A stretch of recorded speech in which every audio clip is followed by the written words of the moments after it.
Bullet దిగిందా లేదా అంటూ ఓ cinema dialogue మనకి నేటికి గుర్తుంటుంది. సేమ్ టు సేమ్ అలాంటి వ్యవహారమే భారత విదేశాంగ విధానంలో జరిగింది. ఎన్నాళ్లు ప్రయత్నించామన్నది కాదు, ఇండియాకు తెచ్చామా లేదా అన్నట్టుగా మొత్తం ఎపిసోడ్ ఆసక్తి కలిగించింది. ఇండియాపై కుట్ర చేసి అమెరికాలో ఉంటున్న పాకిస్తాన్ తీవ్రవాది తహవూర్ రాణాను తీసుకురావడం, భారత శిక్షా స్మృతి ముందు నిలబెట్టడం చిన్న విషయాలేం కావు. ఎంతో కష్టమైన ప్రక్రియను మోడీ ఏలుబడిలో భారత్ సాధించింది. రాణాను ఇండియాకు తీసుకురాకపోవడం చిన్న విషయాలే అనిపిస్తాయి. కానీ రాణాను ఇండియాకు తేవడం వెనుక భారత్ లక్ష్యం ఒక్కటే. ఈ మొత్తం వ్యవహారం కుక్క చేసే పని కుక్క, గాడిద చేసే పని గాడిద చేయాలంటారు. కానీ ఈ రెండు పనులను ఒక వ్యక్తి చేస్తే పెద్దగా పట్టించుకోవాల్సిన పని లేదు. కానీ ఒక దేశమే ఇలాంటి అవతారం ఎత్తితే అప్పుడు సమస్య వస్తుంది. పొరుగు దేశం పాకిస్తాన్ ఒళ్లంతా కాలి బన్నాలు రాసుకుని కూడా అసలు తనకు శరీరం కాలలేదని, తనకు ఎలాంటి గాయాలు కాలేదని కాకమ్మ కబుర్లు చెబుతోంది. దుర్మార్గమైన విదేశాంగ నీతితో పబ్బం గడుపుకుంటున్న పాకిస్తాన్ ఇండియాపై అక్కస్సుతో బతుకుతోంది. ప్రత్యేక దేశంగా ఆవిర్భవించినప్పటి నుంచి పాక్ది ఇదే పోకడే, ఇదే పంథా. అందుకే ఈర్ష్య ద్వేషాలతో ఉన్నవాళ్లను, వ్యక్తులైనా దేశాలనైనా దేవుడు కూడా కాపాడలేడు, రక్షించలేడు అంటారు. ఇది ముమ్మాటికి పాకిస్తాన్ విషయంలో రుజువవుతూనే ఉంది. కాశ్మీర్ యాపిల్ కావాలనుకుని ఆ ప్రాంతంలో చొరబడిన ముష్కర గ్యాంగుకు నాయకత్వం వహించిన పాకిస్తాన్ మొదటి నుంచి ఇండియాపై చేస్తున్న అరాచకాలు అన్ని ఇన్ని కావు. సొంత ప్రజల్ని వంచిస్తూ ఇండియాను చికాకు పెట్టాలనుకుంటూ బతికేస్తోంది. ఈ చర్చంతా చరిత్ర ఉన్న నాళ్లు మనం చెప్పుకోవలసిందే. విదేశాంగ విధానమే ఇండియాను ఇరుకను పెట్టేందుకు నిర్మించుకున్న పాకిస్తాన్ అంతర్జాతీయ వేదికలపై దోషిగా ఎన్నోసార్లు ఇండియా రుజువు చేసింది. పాకిస్తాన్ గుట్టు రట్టు చేసింది. ఉగ్రదేశ నిజస్వరూపాన్ని బట్టలోడదీసి మరీ నగ్నంగా ప్రపంచానికి చాటింది. కానీ ఈ చరిత్రకు ముగింపు ఎప్పుడో తెలియని దుస్థితి. ఆయా దేశాల అవసరాలు, సందర్భాల మేరకు అనుసరిస్తుండటంతో శిక్షకు గురవలసిన దాయాది బెనిఫిట్ ఆఫ్ డౌట్ కింద ఎప్పుడూ తప్పించుకుంటూనే ఉంది. కానీ నాటి పాలకులు నేటి పాలకులకు 100కు 100% తేడా ఉంది. గురి చూసి లక్ష్యాన్ని కొట్టడంలో సిద్ధహస్తులైన మోడీ జమానాలో ఇప్పుడు పాకిస్తాన్ ఆటలు సాగవు. ఒకవైపు విదేశాంగ నీతిని, రీతిని ఒళ్లంతా రంగరించుకొని అడుగులు వేస్తున్న విదేశాంగ మంత్రి జైశంకర్, పాకిస్తాన్ పుట్టుపూర్వోత్తరాల దగ్గర నుంచి ఆ దేశం వేస్తున్న విషయాలపై పీహెచ్డీ చేసిన అజిత్ దోవల్, పట్టి పట్టనట్టు విడవకుండా దూకుడు ప్రదర్శించే అమిత్ షా, రక్షణ మంత్రికుడు రాజ్నాథ్ సింగ్, అందరినీ లక్ష్యం దిశగా పరుగులు పెట్టించే దార్శనికుడు ప్రధాని మోడీ. ఇలా ఒక్కొక్కరు టార్గెట్ రీచ్ అయ్యేలా అడుగులు వేస్తే పాకిస్తాన్ దెబ్బకు ఠా అనాల్సిందే. అదే తహవూర్ రాణా విషయంలో జరిగింది. రేపు మరో అంశంలో కూడా ఇండియా ముందు ఇంకెవరూ నిలవలేరనడంలో అతిశయక్తి ఎంతమాత్రం లేదు. తహవూర్ రాణాను ఇండియాకు తీసుకొచ్చిన విధానం, సాగించిన వేట అన్నీ కూడా క్రైమ్, సస్పెన్స్, థ్రిల్లర్ మూవీలకు ఏమాత్రం తీసిపోవంటే అతిశయక్తి ఎంతమాత్రం కాదు.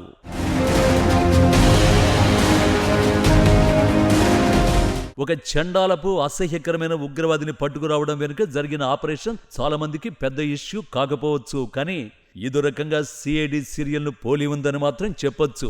ఒక తీవ్రవాదిని పట్టుకుని ఇండియాకు తీసుకురావడం, ఎలాంటి డైరెక్ట్ ఇన్వాల్వ్మెంట్ లేని వ్యక్తిని న్యాయస్థానంలో దోషిగా నిరూపించడం అన్నది పెద్ద టాస్క్. కాకులు కరుస్తాయని, కరిస్తే ఇక అంతే సంగతులు అంటారు. నిజంగా ఇది అంత పెద్ద వ్యవహారం. అసలు కాకితో కరిపించుకునేది ఎవరు అన్నదే ఇంట్రెస్టింగ్ టాపిక్. మొత్తం ఎపిసోడ్లో ఎన్నో ట్విస్టులు మనల్ని ఆలోచనలో పడేస్తాయి. అంతకుమించి పజిల్స్ ను పరిచయం చేస్తాయి. వాస్తవానికి మట్టి అంటకుండా పనిచేయండి అని చాలా మంది విలన్లకు టాస్క్ అప్పగిస్తూ ఉంటారు. కానీ వారు ఎక్కడో చోట దొరికిపోతుంటారు. Same to same Tahawwur Rana విషయంలో జరిగింది కూడా అదే. రాణా నేరుగా ప్రాణాలను పణంగా పెట్టి దాడులు చేయలేదు, కుట్రలు రచించలేదు, దాడులను ప్లాన్ చేయలేదు. కానీ కుట్రను అమలు చేయడంలో కీలకంగా వ్యవహరించాడు. ఉగ్రవాద నిర్వచనం కొన్నిసార్లు విడమర్చి చెప్పలేం. ఇది కూడా అంతే. అమెరికా చికాగోలో విలాసవంతమైన భవంతిలో నివాసం ఉంటూ రాణా మొత్తం ప్లాన్ అమలు చేశాడు. తీవ్రవాదులకు మార్గనిర్దేశం చేస్తూ వారికి నీడలా వెన్నంటి నడిచాడు. ముంబై దాడులకు ముందు మాత్రమే కాదు, దాని తర్వాత ఏం జరిగిందో స్పష్టంగా అర్థం చేసుకుంటే అసలు ఆపరేషన్ ఎలా చేశారన్న దానిపైనే మనకు క్లారిటీ వస్తుంది. దాడులు జరిగిన ఏడాది తర్వాత మాత్రమే రాణా అరెస్ట్ అయ్యాడు. రాణా డేవిడ్ హెడ్లీతో కలిసి 1997 నుండి కుట్రకు బీజం వేశాడు. తీవ్రవాద దాడుల్లో రాణా పాత్రేంటి, పాకిస్తాన్ మొత్తం వ్యవహారాన్ని ఎలా ముందుకు నడిపించిందన్నది తెలుసుకోవాలంటే 12 ఏళ్ల హిస్టరీని ట్రాక్ చేయాలి. తహవూర్ రాణా ఎవరు? ఈ కథ గురించి పూర్తిగా తెలుసుకునే ముందు పాకిస్తాన్ కేంద్రంగా ఐఎస్ఐ సాగించే మారణహోమంలో పాత్రధారులు, సూత్రధారుల విషయాలు తెలుసుకోవాలి. 2008 ముంబై ఉగ్రవాద దాడుల్లో కీలక కుట్రదారుడు కెనడియన్ పాకిస్తాన్ వ్యాపారవేత్త తహ్వూర్ హుస్సేన్ రాణా న్యూఢిల్లీలోని హై సెక్యూరిటీ జోన్లో నేడు విచారణ ఎదుర్కొంటున్నాడు. ఆధునిక భారతదేశ చరిత్రలో అత్యంత హై ప్రొఫైల్ కేసుల్లో ఒకటిగా ఇది మన ముందుకొచ్చింది. సుదీర్ఘ న్యాయ పోరాటం తర్వాత రాణాను అమెరికా నుండి కేంద్రం తెచ్చింది. ముంబైలో 6 అమెరికన్లు సహా 166 మందిని బలిగొన్న 3 రోజుల తీవ్రవాద దాడితో Pakistan inter services intelligence ISI పాత్రను మరోసారి వెలుగులోకి తెచ్చింది. కుట్రలో 2 వ్యక్తులు కేంద్రంగా ఉన్నారు.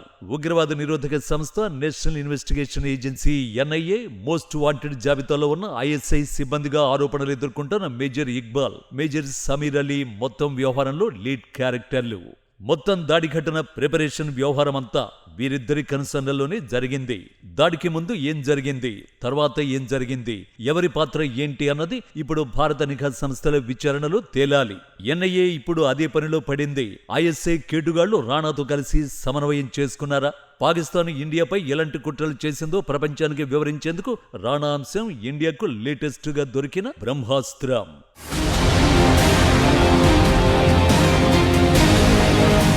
ఐఎస్ఐ అధికారిగా సేవలందిస్తున్న మేజర్ ఇక్బాల్ ఇన్వాల్వ్మెంట్ డైరెక్ట్ గా లేదన్న భావన తొలుత వినిపించింది.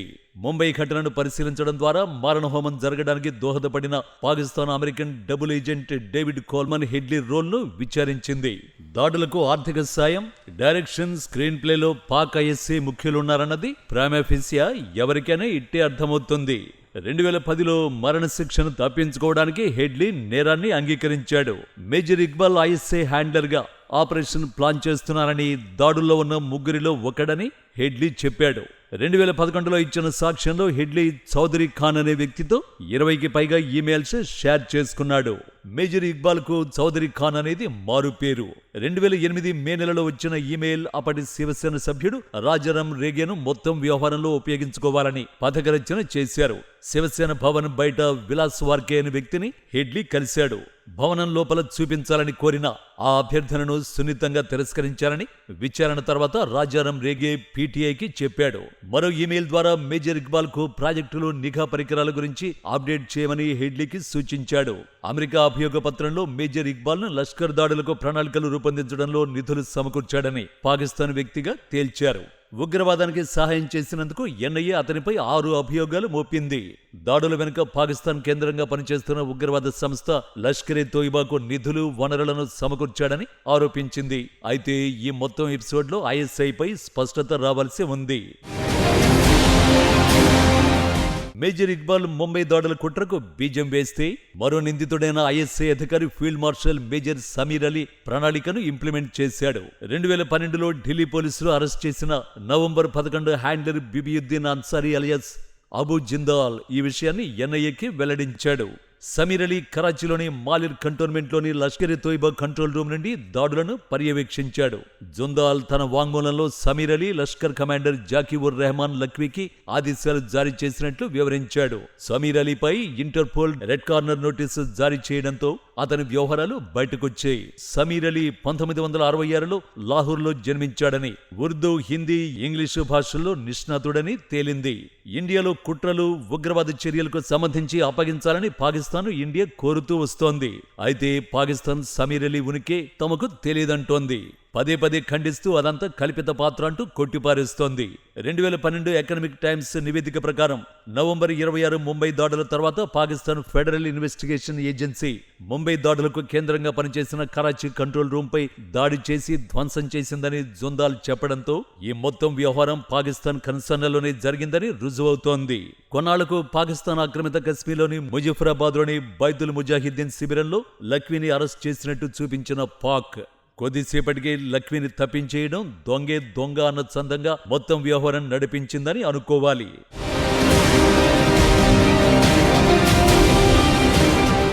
రాణా విషయాన్ని పూర్తిగా పరిశీలిస్తే పాకిస్తాన్ కుట్రలో భాగస్వామి కావడానికి ఆయనను ప్రేరేపించిన అంశాలు ఏంటి అన్నది ఆసక్తికరం. రాణా పాక్లో ఒక ఉన్నత కుటుంబానికి చెందినవాడు. పాకిస్తాన్ సైన్యం హసన్ అబ్దుల్ క్యాడెట్ కళాశాలలో చదువుకున్నాడు.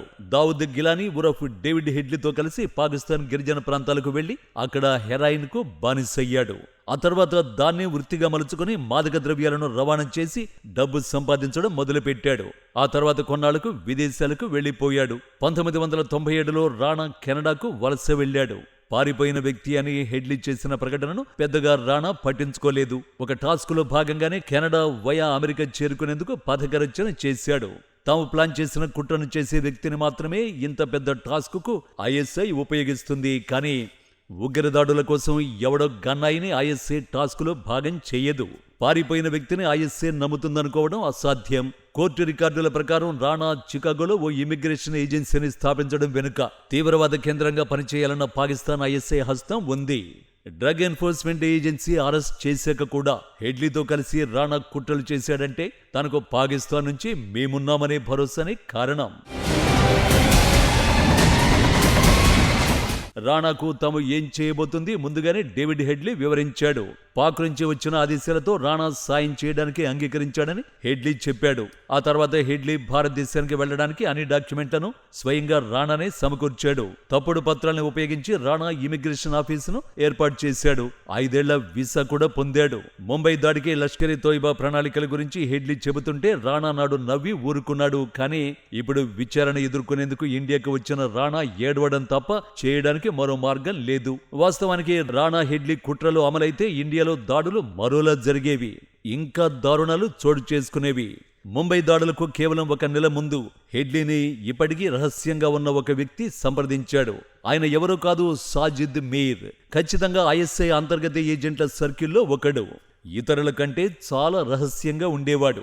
జిలియాండ్స్ పోస్టన్ వార్తాపత్రికపై, డెన్మార్క్లో మహమ్మద్ ప్రవక్తపై వరుస కార్టూన్లతో పాకిస్తాన్లో చిచ్చురేగింది. భారీ నిరసనలకు దారితీసింది. వార్తాపత్రికపై దాడిని ప్లాన్ చేయడంలో హెడ్లీ కీలకం. ఆ దాడిలో ప్రణాళిక చాలా దారుణంగా ఉంది. ప్రవక్తను అవమానించిన వారి తలల్ని నరికి వీధిలో పడేయాలనే పాక్ కేంద్రంగా ప్లాన్ చేయడాన్ని తర్వాత నిర్ధారించారు. ఐఎస్ఐ ఆపరేషన్ ఎలా చేస్తుందో చెప్పడానికి ఇదో నిదర్శనం. మొత్తం వ్యవహారంలో కీలక పాత్ర పోషిస్తున్న హెడ్లీ ఆపరేషన్ అమలు చేయడానికి ఇండియాకు 5 కంటే ఎక్కువ సార్లే వచ్చాడు. దుబాయ్లో తన కొత్త భార్యను కలవడానికి వెళ్లడాన్ని బట్టి స్వామి కార్యం స్వకార్యం రెండూ జరుగుతున్నాయన్న ధీమానే. ఈ మొత్తం వ్యవహారంలో వీసాలు డాక్యుమెంట్లు అందించడంలో రాణానే కీలకం. దుబాయ్ టూర్ గురించి హెడ్లీ పాకిస్తాన్ పెద్దలకు తెలియదంటే ఇద్దరి మధ్య అటాచ్మెంట్ ఓ రేంజ్లో ఉందనుకోవాలి. ఇలా ఒకరికొకరు పరస్పరం సహకరించుకుంటున్నారని మనకు అర్థమైపోతుంది. రాణా హెడ్లీకి చాలా సన్నిహితంగా ఉన్నాడని దీని ద్వారా అర్థం చేసుకోవచ్చు. ఇక కుట్ర వ్యవహారానికి వస్తే వారు చేసిన ఆలోచనలు ఊహకు కూడా అందవు. దాడులకు సంబంధించి ప్రణాళికల్ని రాణాకు హెడ్లీ చెప్పాడు. వాటిలో national defence college, Shiv Sena Bhavan, Pune army విభాగాలు ఉన్నాయి. ఈ విషయాలను తాను మరిచిపోయినట్లు హెడ్లీ తర్వాత విచారణలు చెప్పాడు. ఆపై అన్నింటికంటే ఆసక్తికరమైన విషయం ఏంటంటే ముంబై దాడికి దాదాపు వారం ముందు రాణా ముంబైకి రావడం. కుట్ర ఎంత తీవ్రంగా అమలు చేయాలనుకున్నారో ఊహించొచ్చు. అహ్మదాబాద్, ఢిల్లీ, కొచ్చి, ఆగ్రా, హాపూర్లకు తన భార్యతో కలిసి తిరిగాడు. ఓవైపు తీవ్రవాద దాడులకు పథక రచన, మరోవైపు భార్య కోసం టూర్లు. మొత్తంగా అటు ఇండియాపై యుద్ధం, ఇటు భార్యతో షికార్లు. మొత్తం వ్యవహారాన్ని శోధిస్తే గాని రాణా అసలు ఉద్దేశాలు, ఐఎస్ఐ ఘాతుకాలు నిర్ధారణ కావు. నాడు రాణా తిరిగిన ప్రదేశాలన్నింటికీ తీసుకువెళ్లి ఎవరెవరిని కలిశాడనేదే కాకుండా ఎవరితో మాట్లాడాడు, ఎవరు సహాయం చేశారనే సాక్ష్యాల కోసం నిశితంగా ప్రశ్నించాల్సి ఉంటుంది. తద్వారా ఇండియాలో వారికి సహకరిస్తుంది ఎవరన్నది కూడా తేలిపోనుంది. అప్పగింత తర్వాత రాణా దోషిగా నిర్ధారించబడే అవకాశం ఉంది. హెడ్లీ లష్కర్తో మొదటిసారి సంబంధం ప్రారంభించిన 7 ఏళ్ల తర్వాత 2009లో రాణాను అరెస్ట్ చేశారు. 2009లో షికాగో విమానాశ్రయంలో 13 నిఘా వీడియోలతో పాటు పాకిస్తాన్కు వెళ్లే మార్గంలో హెడ్లీని అరెస్ట్ చేశారు. మరో మాటలో చెప్పాలంటే ముంబై దాడికి ఏళ్లుగా జరుగుతున్న ప్రిపరేషన్ తెలియకుండానే డెన్మార్క్ కుట్ర బయటపడింది. రాణాకు కోర్టు 168 నెలల జైలు శిక్ష విధించింది.